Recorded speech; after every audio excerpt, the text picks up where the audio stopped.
تاریخ کے مطابق حضرت عیسیٰ علیہ السلام 12 برس کی عمر میں بیت المقدس شریف میں آئے اور لوگوں کے سامنے اللہ کا رسول ہونے کا دعویٰ فرمایا تو لوگوں نے انہیں جھوٹا کہا۔ اس پر انہوں نے ہیکل کی طرف نگاہ اٹھائی اور تباہی کی خبر دیتے ہوئے کہا، اس کی ایک اینٹ بھی اپنی جگہ پر باقی نہیں رہے گی، اور ناصرہ لوٹ گئے۔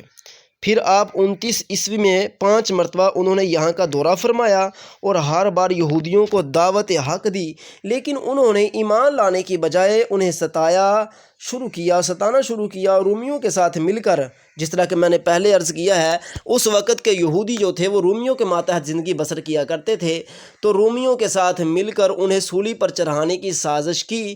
اس وقت پنتش پلاطس بیت المقدس کا حکمران تھا۔ اس نے حضرت عیسیٰ پر الزام لگا دیا کہ وہ روم کے خلاف بغاوت پھیلا کر خود بادشاہ بننا چاہتا ہے۔ متی کی انجیل میں ہے کہ پنتش پلاطس یہودی کاہنوں کے پرزور اصرار پر حضرت عیسیٰ کو صلیب دی جائے، کہا ہے کہ میں نے ان کے خون سے بری ہوں۔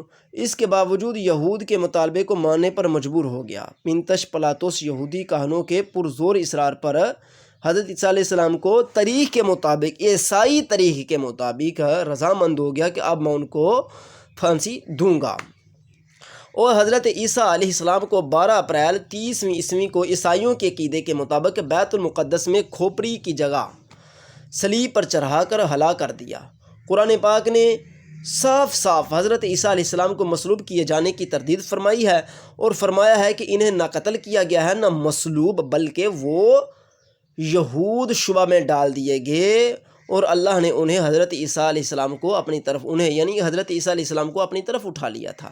یہودیوں کو شبہ میں ڈالا تھا اور عیسیٰ علیہ السلام کو اپنی طرف اٹھا لیا تھا۔